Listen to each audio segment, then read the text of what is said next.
qisada aynu ka waramayno ayaa dhacday 700 ilaa 600 oo sano ka hor boqorkii Faransiiska ee Louis XIV ayaa waxa uu soo galay xabsi kamid ah xabsiyadiisii waxa uu u yimid nin ku xirnaa meeshaas waxa uu ku yiri maxbuus yahow biri hadii oo gudlaaco qorraxdu soo baxdo waa lagu daldali doonaa laakiin waxaad haysataa chance ah in aad fakatid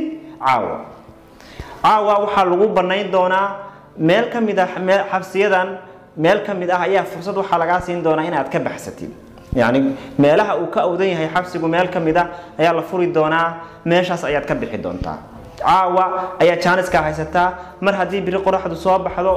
oo gudlaaco oo aan kuugu imaado adoo bartan ku jira waa lagu daldali doonaayo adoonka waad ka hor wixii doontaa sidaas ugu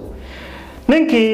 markii boqorku uu ka baxay xabsigii ayuu wuxuu bilaabay in uu fiiriyo xabsigii markii ugu horeeyay ku orday albaab dhinaca bidix ee xabsiga ku yaalay albaabkii ayuu tafayso u socday waxa uu dareemay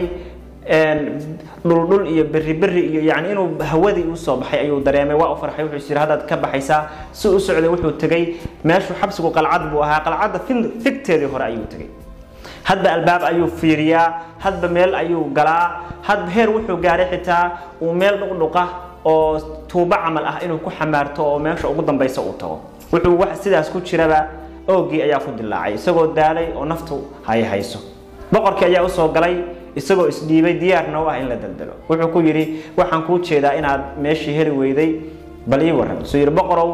maxaad beenta iigu sheegtay anigu run baan ku maleeyay inaad sheegaysid wajigaaga run baan ka dhehday laakiin meel aan ka baxo waan waay boqorkii ayaa waxa uu ku yiri albaabka laga soo galo xabsiga ayaa ku furnaa habeenkaasina waxa la fasaxay dhammaan askartii ilaalinaysay ee xabsiga qaybta uu ku jiro waa la fasaxay